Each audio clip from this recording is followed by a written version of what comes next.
Ya Bante, ini kembali kita mau bahas topik terkait yang seputar perkembangan batin seseorang. Ini adalah satu hal yang mungkin penting juga untuk dibahas nih Bante.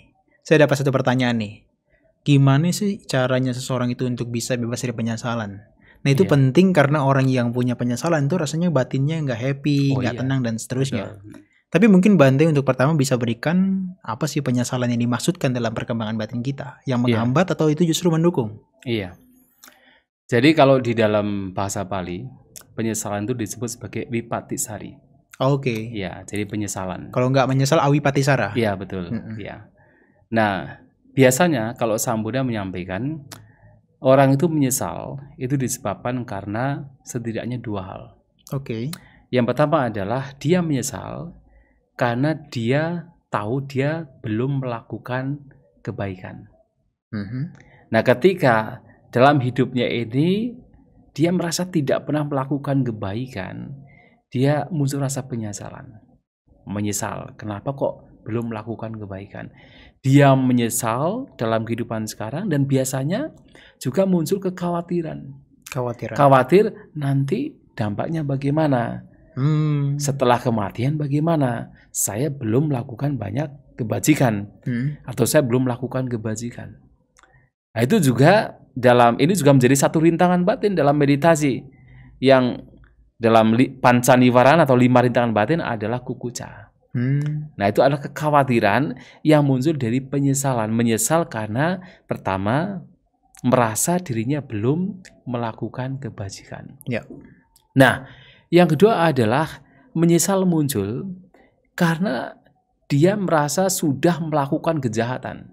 Oke. Ya, jadi karena dia melakukan kejahatan, maka dia menyesal. Menyesal kenapa kok dia melakukan kejahatan. Dan ini juga menimbulkan kekhawatiran. Khawatir nanti kalau saya meninggal atau saya katakan orang jahat kan kadang khawatir masa depannya kan.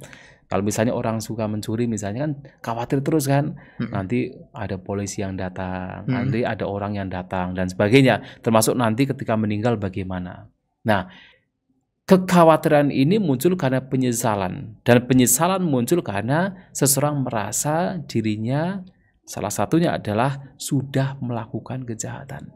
Oke. Nah, ini sebab mengapa seseorang menyesal. Maka kalau kita lihat dalam salah satu yaitu syair Dhammapada, nah Sang Buddha mengatakan bahwasanya di sini dia menderita, di sana dia menderita. Iya, betul. Jadi ada istilah idda tapati teca tapati. Di sini dia menderita, di sana dia menderita. Di kedua alam pembuat kejahatan dia menderita. Oke. Dia menderita dan semakin menderita setelah melihat kejahatan yang dia lakukan. Nah, artinya ketika mengingat kembali kejahatan yang dia lakukan, nah muncul penderitaan yang salah satunya adalah penyesalan. Menyesal kenapa kok saya melakukan kejahatan. Oke. Nah, jadi penyesalan biasanya demikian. Tapi juga ada satu syair juga yang disampaikan oleh Sang Buddha yang di situ mengindikasikan penyesalan itu muncul ketika orang berpikir-pikir tentang yang lampau. Oke, itu kukuca ya. Ya. Konteksnya kukuca ya, selalu mengingat yang sudah lewat ya. Yang sudah lewat ya. Itu juga bisa memunculkan penyesalan. Jadi pernah ada sesosok dewa datang pada Sang Buddha. Nah, dewa ini merasa heran gitu kan, kagum, takjub. Ini para biku tinggal di hutan, makan cuma sekali, hidup selibat, tapi kok wajahnya cerah. Iya. Karena kan biasanya orang bahagia, nah kalau ukuran bahagia itu adalah kesenangan indera kan, tinggalnya di kota, makan sebanyak mungkin. Kalau bisa istrinya tidak hanya satu kan begitu. Kalau ukurannya adalah bahagia itu muncul dari kesenangan indera kan. Iya. Ini biku melawan arus. Iya. Sudah tinggal di hutan, makan sekali sehari, hidup selibat lagi. Iya. Tapi kok kelihatan bahagia, wajahnya cerah. Nah, ini ditanyakan kepada Sang Buddha. Sang Buddha menjawab, Ketika seorang biku ini, kenapa wajahnya cerah? Kenapa? Dia tidak berpikir-pikir yang lampau dan juga tidak berharap yang akan datang. Dan dia hidup hanya di masa sekarang. Ya. Nah, ditambah lagi, ketika seseorang menyesali yang lampau dan bernafsu terhadap yang akan datang, dia seperti tumbuhan menjalar yang dipotong layu. Artinya dia menderita. Nah, di sini menarik karena apa? Menyesali yang lampau. Oke. Kalau kita perhatikan, ketika kita itu berpikir-pikir tentang yang lampau, walaupun bukan kejahatan yang dilakukan, tapi berpikir-pikir tentang pengalaman yang lampau, biasanya penyesalan muncul. Ya. Misalnya, kalau kita mengalami pengalaman yang menyenangkan di masa lampau. Oh, ini paradoks pikiran ya? Iya, iya kan? Iya. Akan muncul penyesalan. Betul. Iya, kenapa kok sekarang saya tidak mengalami lagi kan? Nah, gitu kan? Iya. Tapi kalau misalnya dulu mengalami pengalaman yang tidak menyenangkan, menyesal juga. Menyesal. Kenapa kok dulu saya mengalami pengalaman yang tidak menyenangkan? Menyesal juga. Jadi ketika berpikir-pikir yang lampau, penyesalan juga muncul. Makanya Samudra menyampaikan hidup saat ini dan sekarang. Itu lebih penting. Karena yang lampau sudah ditinggalkan. Nah, ini kalau kita bicara apa itu penyesalan. Penyebabnya itu adalah karena itu. Bante, ini apakah nanti ada intervensi pengaruh dari orang yang punya power atau orang yang nggak punya power sama sekali dalam konteks kekuasaan dan sebagainya? Kalau dia melakukan kesalahan, ya enjoy aja. Tapi orang yang nggak punya power ketika melakukan kesalahan, tapi penyesalannya luar biasa. Apakah ada pengaruh ya Bante ya, dari variabel terkait dengan punya power atau enggak? Ya, memang kadang-kadang bisa demikian, tetapi harus diingat. Samudra juga pernah menyampaikan, orang yang bodoh masih merasa bahagia dengan kejahatan yang dilakukan selama belum berbuah. Oke. Selama belum berbuah. Karena dia berpikir nggak ada buahnya juga. Nggak ada buahnya. Iya. Ya kan? Tetapi dia akan menderita ketika buahnya muncul. Dan padahal kalau sesuai dengan hukum karma, setiap perbuatan pasti memberikan buah. Ya. Artinya mungkin untuk sementara waktu karena dia punya kekuasaan, merasa dia itu masih terlindungi, terproteksi karena punya uang misalnya, atau punya jabatan gitu kan, masih merasa ada pelindungnya, tidak ada penyesalan. Bahkan bisa dikatakan menganggapnya itu bukan sebagai sebuah kejahatan. Ya memang selama buahnya belum berbuah. Tapi coba nanti kalau buahnya sudah atau perbuatannya sudah berbuah, yaitu penderitaan, korupsi. Ketika dia belum mendapatkan buahnya, mungkin bisa juga kalaupun ada penyesalan tetapi sedikit gitu kan. Ya. Bisa juga mungkin ditutupi dengan kesenangan dia. Malah menjadi arogan kan, merasa katakan kebal dari hukum gitu kan. Misalnya begitu kan. Ya.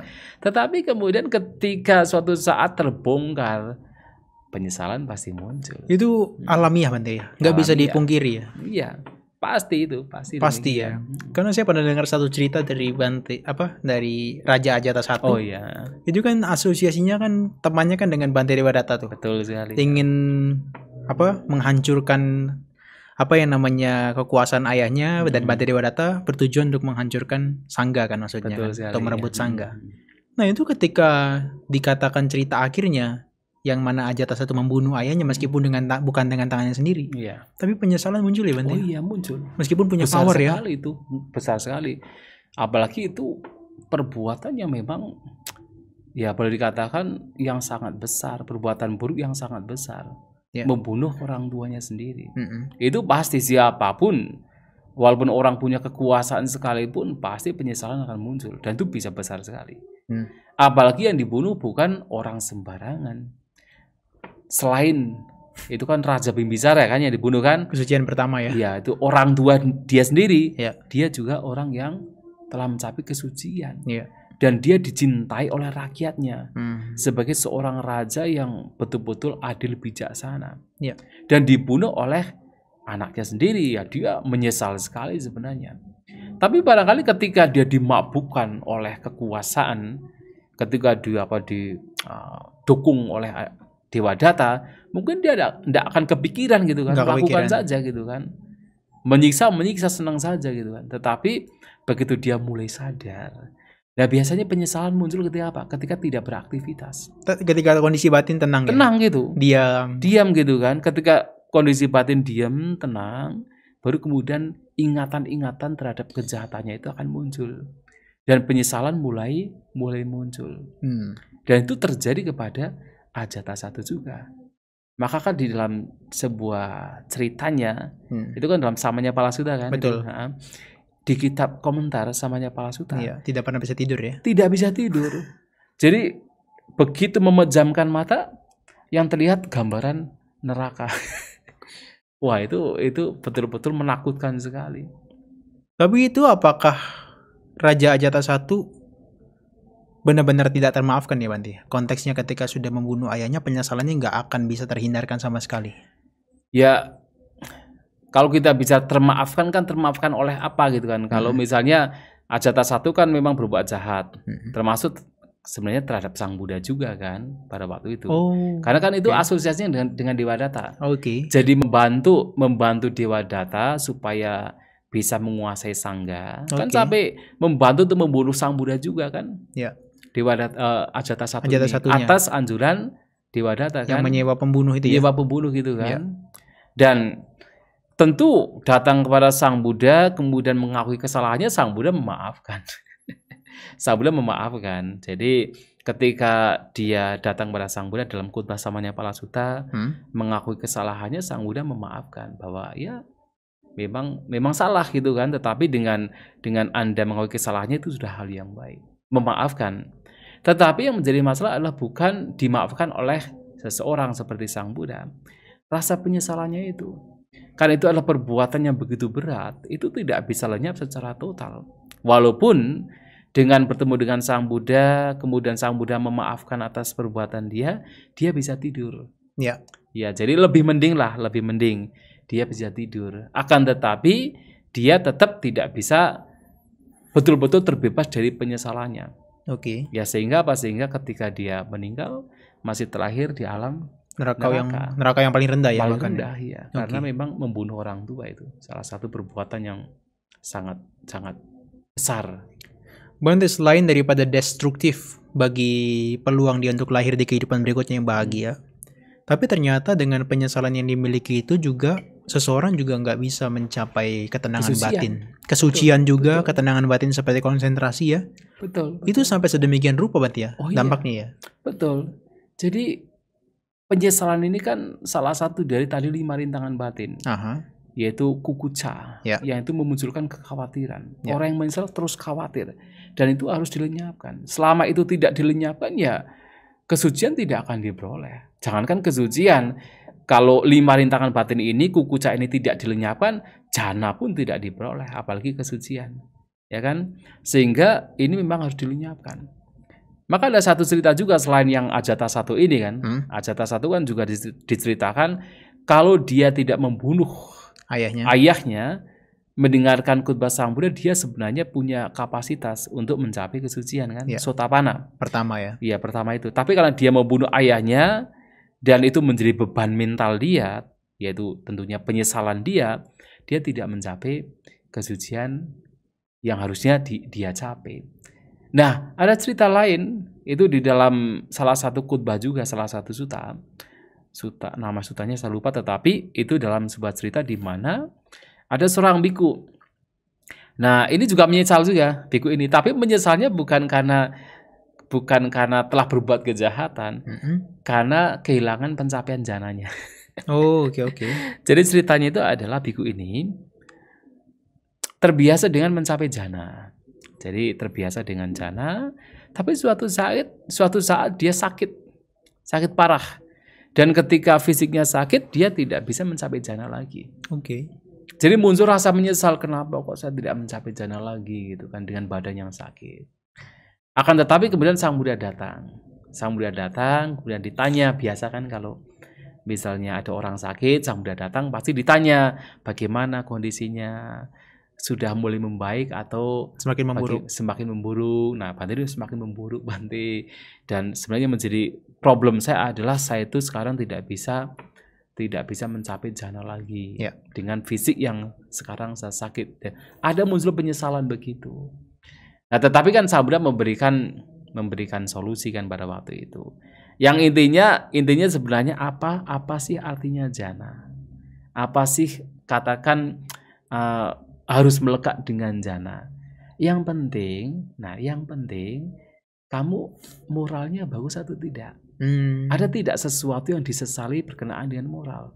Kalau itu tidak ada, Bante, ya sudah. Kalau tidak ada, apa yang mesti disesali lagi? Kalaupun harus kehilangan jana, justru dengan melepas begitu, dia mencapai kesucian. Nah, memang karena begini, makanya tadi kan saya mengatakan penyesalan itu biasanya muncul karena apa? Perbuatan. Ya. Merasa telah berbuat buruk, menyesal. Ya. Merasa belum melakukan kebajikan, menyesal. Termasuk ketika seseorang melanggar sila, penyesalan muncul. Tapi kalau sila sudah bagus, moral sudah bagus, lantas apa yang mesti disesali? Dengan hanya kehilangan misalnya pencapaian jana. Dan itu sudah menjadi modal bagi seseorang untuk mencapai kesucian.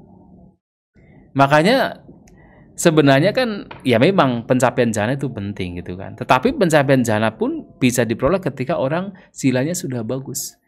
Nah, ketika silanya bagus inilah menjadi modal untuk mencapai jana. Dan kenapa orang yang mempraktikkan sila itu tidak akan menyesal. Betul. Tidak akan punya penyesalan. Sehingga mudah sekali bagi dia untuk mengembangkan batinnya. Betul. Membawa kepada kesucian. Dan ini juga ada sebuah cerita yang lain dalam kitab Ulasan. Berkenaan dengan bagaimana orang yang silanya bagus, yang tentunya dengan sila yang bagus kan tidak ada penyesalan. Ini juga disampaikan Sang Buddha kan. Jadi orang yang tidak punya sila, ujung-ujungnya adalah penyesalan. Orang yang silanya bagus tidak ada penyesalan. Itu sebagai manfaatnya. Sehingga mudah untuk mengembangkan batinnya. Ada satu cerita. Pada zaman dulu, tapi di Sri Lanka. Tapi ini tertulis dalam kitab Ulasan. Siapa, Bante Sona? Bukan. Ini kitab Ulasan bukan zaman Sang Buddha. Itu di Sri Lanka. Tidak ada namanya sih.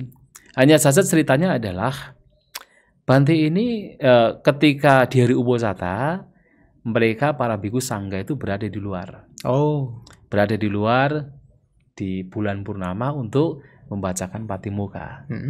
Nah, Bante ini sembari menunggu pembacaan Patimokkha, kemudian melihat bulan purnama yang begitu indah, begitu terang begitu kan, kemudian berpikir, bulan saja yang masih ada bintik-bintiknya, masih ada nodanya saja bisa menerangi alam semesta.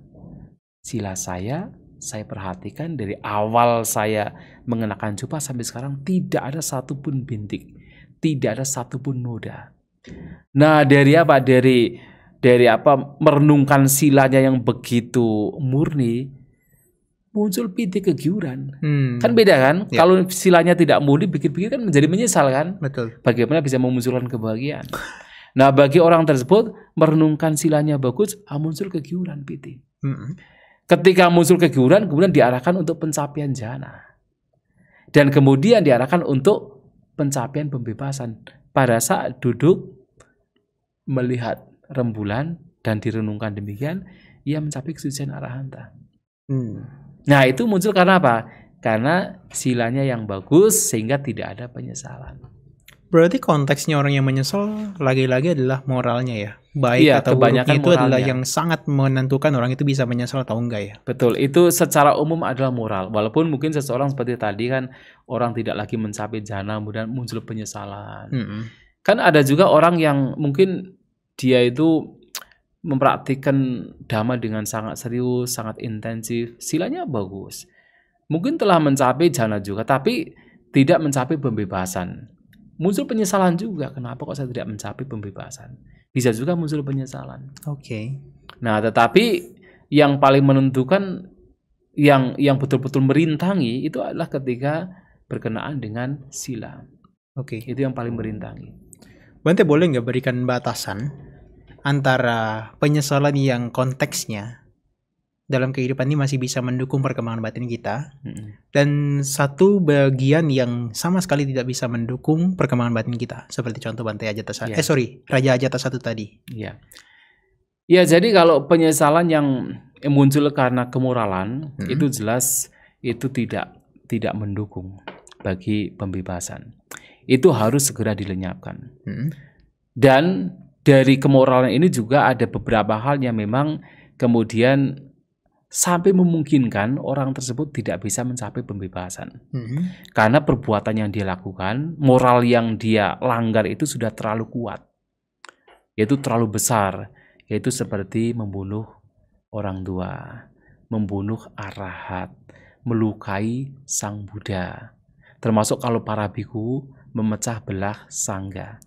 Dan itu adalah perbuatan perbuatan buruk yang sangat-sangat besar, sehingga bahkan sampai merintangi orang tersebut untuk bisa mencapai pembebasan.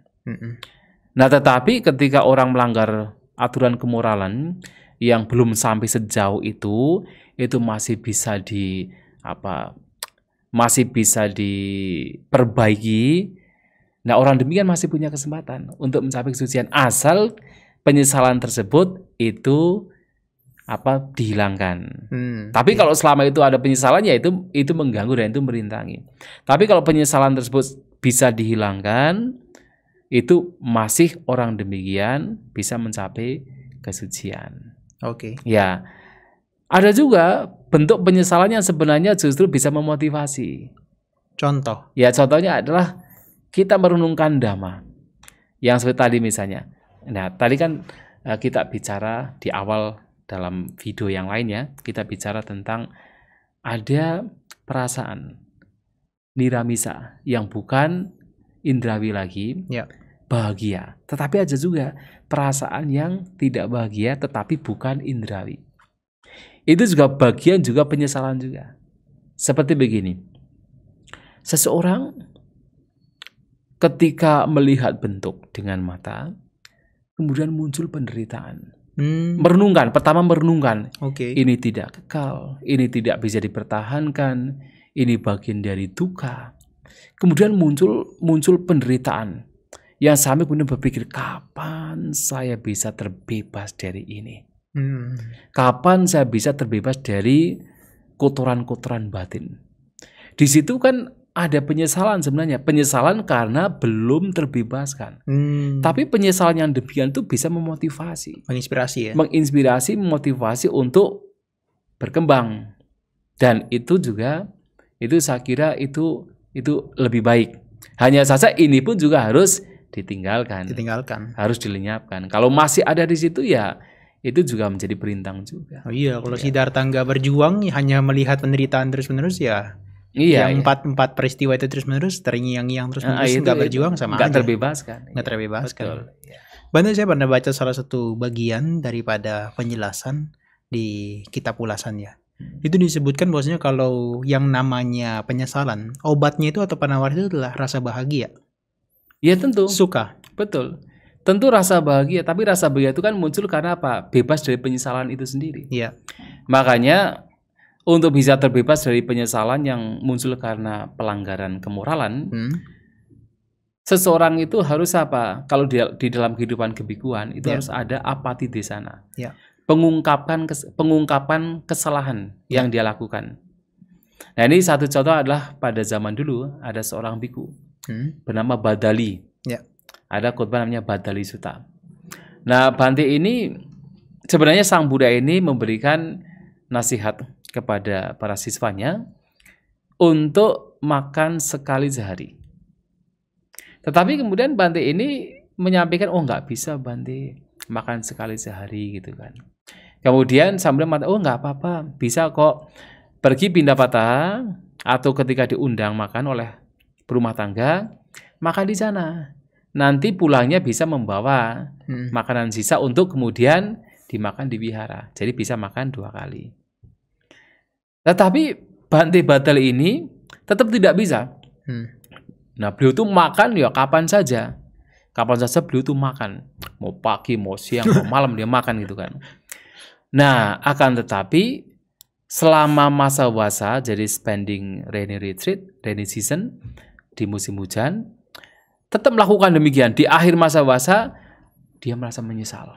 Kenapa kok saya ketika sang guru, sang Buddha memberikan nasihat kok saya menentang gitu kan. Muncul penyesalan.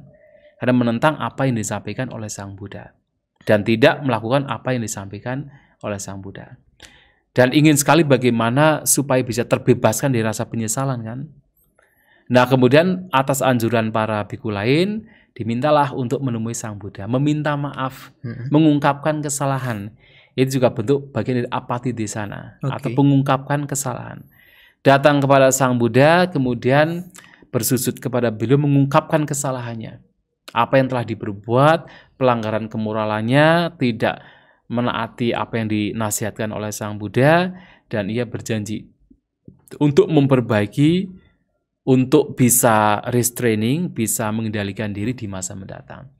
Dan Sang Buddha ketika ada orang yang datang pada beliau mengungkapkan kesalahannya dan bertekad untuk mengendalikan diri di masa mendatang, Sang Buddha akan selalu mengatakan, seseorang yang mengetahui kesalahan sebagai kesalahan dan bertekad untuk mengendalikan diri di masa mendatang, ini adalah tanda bagi orang tersebut akan bertumbuh di dalam sasana, bertumbuh di dalam dhamma, akan bertumbuh di dalam pengembangan batinnya. Nah, itu akan selalu dikatakan oleh Sang Buddha. Kenapa? Ya tentunya ketika orang mengungkapkan kesalahannya menjadi ada rilis.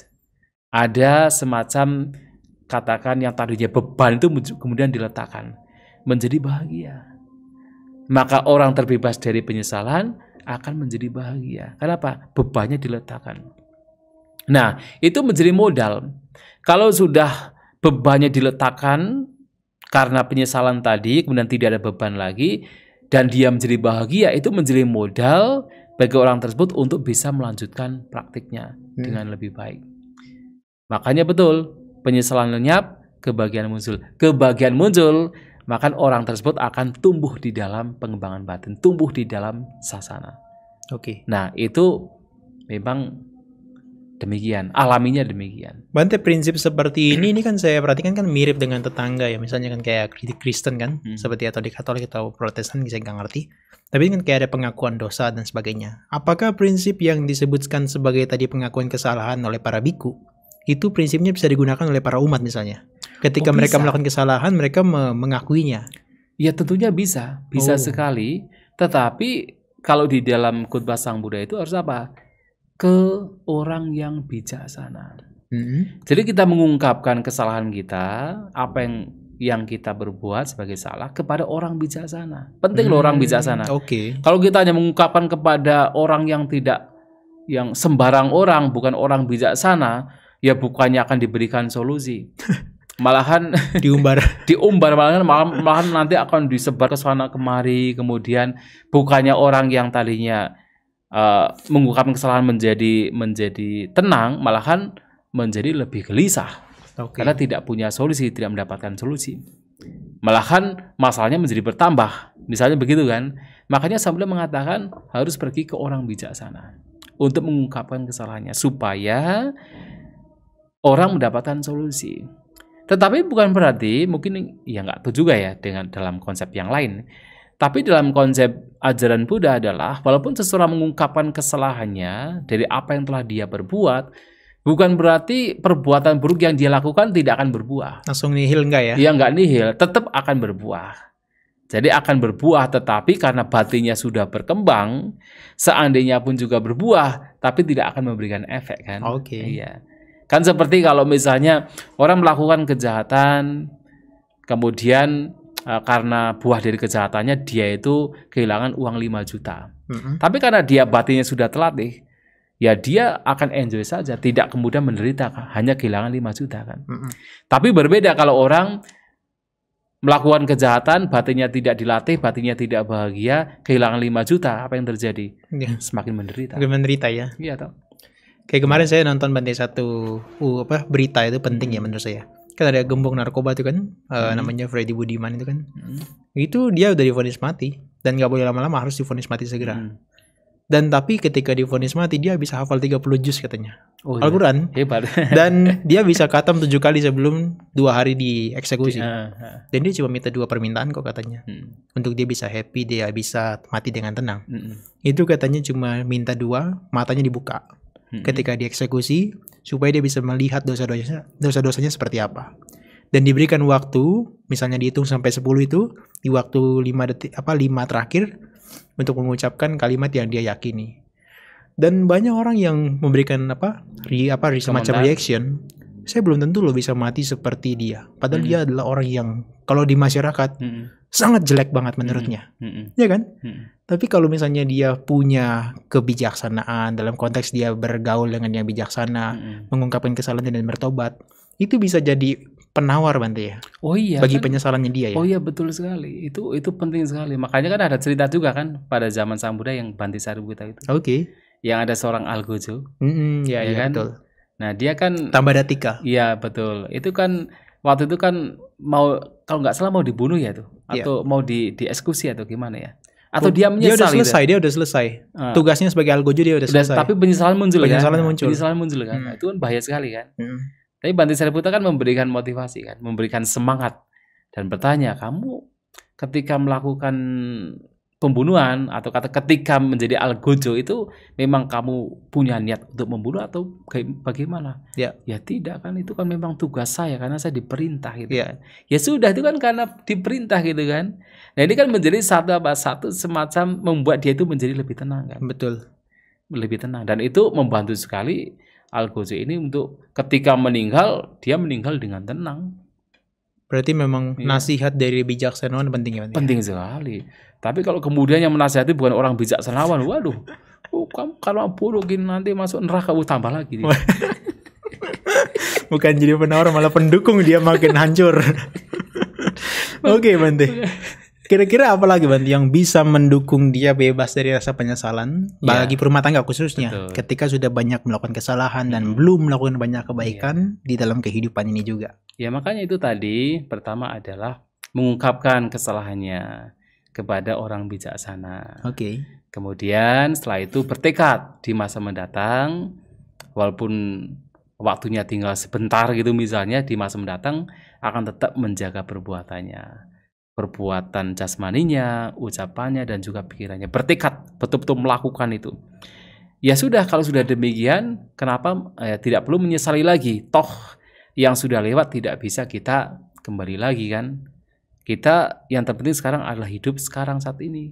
Kita sudah melakukan yang terbaik saat ini dan sekarang, ya sudah, terus mau apa lagi? Dan itu yang bisa kita lakukan yang terbaik. Itu yang penting untuk kita lakukan. Oke. Jadi mengungkapkan kesalahannya kepada orang bijaksana dan melakukan yang terbaik setiap momennya. Mulai melakukan yang terbaik. Oke. Ya. Sejauh itu bukan sesuatu yang areanya konteksnya benar-benar katakanlah nggak termaafkan itu Bante ya. Yang seperti membunuh dan sebagainya yang orang tua tadi. Iya betul. Tapi selama dia keburukannya masih bisa termaafkan, lakukan yang positif yang bisa membantu dia. Ya seperti Anggulimala gamanya lah. Membunuh ribuan orang kan. Tetapi masih juga mencapai pembebasan. Tapi untung nggak bunuh ibunya. Nah itu kalau ibunya itu nggak bisa itu. Udah nggak bisa lagi Bante. Nggak bisa lagi itu, makanya itu kan. Waduh. Nah jadi masih beruntung. Dan itu juga karena ketemu dengan bijaksanawan kan? Sang Buddha. Bukan kalau ketemu dengan kita mungkin kita aja yang takut malah. Malah kita lari. Ya dia jadi bunuh ibunya. Jadi bunuh ibunya. Oke, itu adalah poinnya. Iya betul. Oke Bante, saya pikir itu yang menjadi topik penting yang sudah kita bahas. Bagaimana orang bisa bebas dari penyesalan dan bahkan apa yang dikatakan sebagai penyesalan itu. Baik, ya. Terima kasih Bante. Baik, sama-sama terima kasih. Ya.